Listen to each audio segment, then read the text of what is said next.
drive around in the truck. What if I walk towards the camera?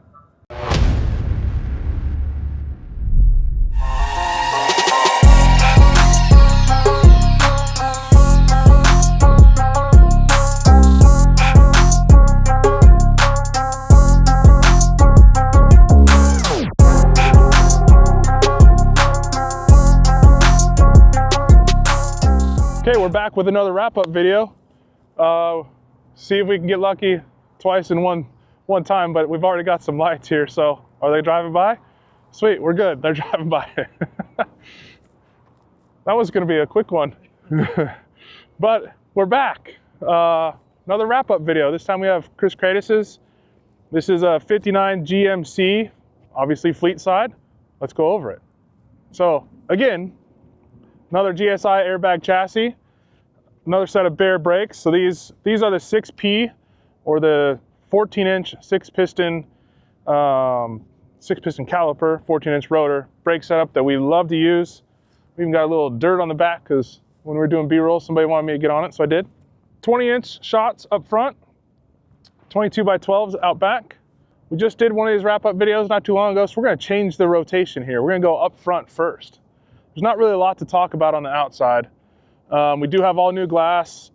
We do have all new weather seals, door seals, vent window rebuilds, and run channels, and all that stuff from Precision. We even have a cowl seal under the hood from Precision Replacement Products. But let's start with opening the hood. Somewhere in this big old GMC grill, way down here, there's a hood release. And then you gotta lift on the right part of the hood. Old trucks are fun. But under the hood, we have mostly a stock firewall. It still has that factory recess in it, but we've got some Heart Fab panels on either side that we welded in. And then we have some Heart Fab inner fenders as well. We painted, Eye Candy Paintworks, painted the firewall after they did body work, painted the tubs, and then painted some of the stuff on the inside. And we all of it went like this fawn color, kind of a tannish color. We're still waiting on a couple bolts, but we want to get this wrap-up video out. So you'll see we're still missing some bolts. We're waiting on the washers, really. Should be here soon. But under the hood, this is a 6-liter engine that he brought to us. I think the name of the company that built it is Golan. I always get really weary when people want to bring us engines because we don't know who they're built by. But in this instance, this engine is killer. Makes good power, has a really throaty cam to it. This thing is a blast to drive, especially with the Tremec T56 Magnum, so manual 6-speed. Somebody's in the bathroom over there, that's random. So manual 6-speed Tremec in here, and like I say, this thing is a blast to drive, which the manuals usually are, until you get stuck in traffic and then they suck. But in order to control our manual transmission, we have a Tilton brake and clutch setup. So this is 3 master cylinders. You got one for your clutch, and you've got one for front brakes and one for rear brakes. So underneath the dash, there's a proportioning lever that you can adjust to give you front or rear brake bias. So a little bit more race car-y stuff, but works really good on the street as well. What else do we have in here? We've got all-American billet pulley setup. We've got all-American billet hinges for the hood. Then we have all-American billet reservoir for the radiator. This is an entropy radiator. Polished a bunch of the stuff under here. This is a Holley intake manifold with an adapter and a factory throttle body from LS Classics. So LS Classics makes an adapter plate for it. Goes right on the Holley. We can keep the multi-port injection. We ran our own plug wires that we made, and we used this old classic braid wire, and then we just mounted the coils back where like the distributor would be. So we're trying to keep like that small block Chevy look to this one. Hence the air cleaner. The truck actually came to us with that nut to hold the air cleaner lid down, so we kept it. Thought it was kind of cool. But we routed all of the spark plug wires to the back, so it kind of looks small block Chevy-ish. It looks like a small block Chevy to first glance, and that was kind of the idea. That's what he wanted. So we're happy with this under the hood. The hood hinges are nice. It's always nice when you can use a hood hinge that actually like holds the hood wherever it's supposed to. We're so limited by like the 67 to 72, even the 63 to 72 hood hinges can kind of, they're all right, but these are so much nicer. Still latches stock and pretty good. New grill, new headlight trim, United Pacific headlights. These are the 5 3/4 that fit the GMC. We even did new turn signals. This truck has been resprayed at some point in its life, so this is not the factory green color. So we had to overspray on a whole bunch of stuff. We kind of scuffed it up, got rid of the green overspray, put some new hardware in the mirrors so they're tight. Kept the old door handles, kept the old gas filler even though we're not using it. You can just take it off and throw it away, or you can fill the hole. Same thing with the rear bumper. So this is the bumper that came out with the truck, and it had a bunch of green overspray and stuff on it. So we basically cleaned it up and almost had to faux tina it a little bit. So we did some faux tinaing. We sprayed some brown and some silver and stuff like that on the bumper. And the big reason was because it had a hitch underneath it. So we had to cut that hitch off.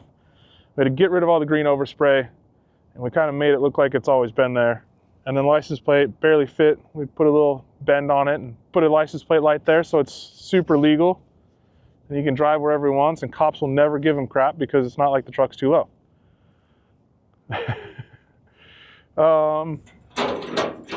Nothing really super special behind here. I hate these things because I'm worried I'm going to scratch the paint, but then you realize the paint's already scratched. But just kind of filled this in. We did put some jumper ports there, but he didn't want to spend a ton of money on the bed, like bed lining it, color match bed lining, any of that type of stuff. So we just rattle canned that bed liner just out of a aerosol can. We did faux tina the fenders, got them as close to matching as we could. Who knows what color this truck would have been when it was resprayed. So we mixed up like, I did a black, a brown, and like 3 or 4 different greens to get as close as we could. And then obviously we beat the living crap out of them, and then we poured muriatic acid on them to actually get real rust going too. So doesn't look like a lot of work, but a couple days worth of faux tina-ing. We're no Boris or Street Machinery by any means, but I think the job got done. It looks the part. Those are brand new wheel wells. So, and this bed floor will open once we get done walking around. We'll show you that. We still have some cleanup to do, as always with these things, but that's why we're out here putting test miles on them and bringing YouTube videos to you, Tube. Guys, pop the door open. Let's look inside. Okay. So inside the truck, we just got this back from Steve, so we're still waiting on floor mats from him, and then an overhead console piece. But basically, we wanted to keep this thing as simple as possible. These are actually the factory door panels up here that are just wrapped, and then we just put nicer hardware in them to match the window cranks and door handles. Just a factory style door pull, and then we added the pieces, Steve added the pieces down here, and we always like to do carpet down on the bottom because that's where you're going to kick it and make it dirty. So the carpet hides most of that. This is a Snowden seat in the distressed brown color. We've got the underdash skirt that hides the AC, and we did shave the entire dash on this truck just because these dashes go, when you open the center, or when you open the glove box, it likes to go underneath, and we don't have a ton of depth back there for the AC. So add to that the glove box likes to kind of retract under the dash, and we didn't have room for anything there AC. So shaving the dash makes it look a little bit cleaner, gets rid of 100 different knobs and holes that are screwed in here or drilled in here, and cleans it all up. Rust-O-Mod AC, as always. We put the controls over here right next to the key, so easy to grab, easy to adjust. Double din Kenwood, AccuAir, and then we've got our bed lift from Dakota Digital, and our fun little, well, you don't have to do that now, you can come back. Just ADD. So, shifter, which is like almost a dead perfect fit, just touches the seat. It actually sits in a really comfortable spot. And then you can see the tilting brake and clutch pedals. And then we've got a drive-by-wire low car pedal there too. Stereo is simple. Speakers in the kick panels, 210s, some extra little trim panels, make it look nice when you fold the seat forward. Frank and his guys at Eye Candy Paintworks did all the body work, and all the inside is all painted in a satin finish, just like under the hood. And then we even went as far as to bedline the steps getting into the truck, just because it's a popular step point. You can see we've already got some dirt and stuff down there. So bedlining those, make those things last forever. Inside the doors are painted, trim's painted. So we just kept this one simple with the gate hinges, but then we used this, wow, that sounded bad, gate with a T, gate hinges. But then we used the Dakota Digital actuators to lift it. This one, again, has a Borla exhaust. It is full polished, ultimate headers all the way back. And then Chris requested these very small, round Borla mufflers, and I was very concerned about how this thing was gonna sound.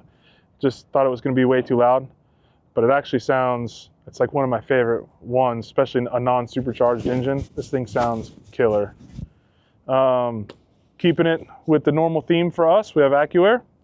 This is a 5-gallon VT. So again, the valves are inside the tank. We ran a little bit of hard line here. Just because there wasn't a good way, there's no way to get we like to run it inside the frame rail. So whenever we can't get inside the frame rail, we'll run the hard line. Viair 425 compressors, smaller, quieter. This is GSI's gas tank that comes with the chassis. So we've got an in-tank 340 liter per hour aeromotive pump inside that gas tank. All the powder coats done by Pack Coast Powder. This one's a little bit more monochromatic, all done in kind of a matching fawn tannish color. But then we do have a couple of darker accents that are in, what's the name of it? Highland Bronze is the name of that darker color.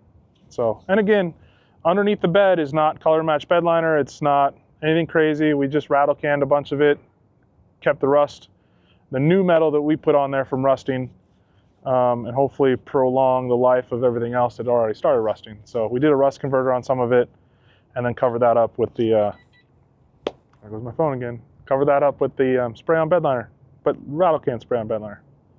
And you can see, we've been driving this one, so it's a little bit dirty underneath, and before he gets it back, we'll clean it all up. But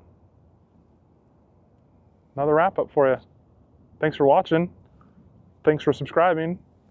Thanks for buying all the merchandise on the website.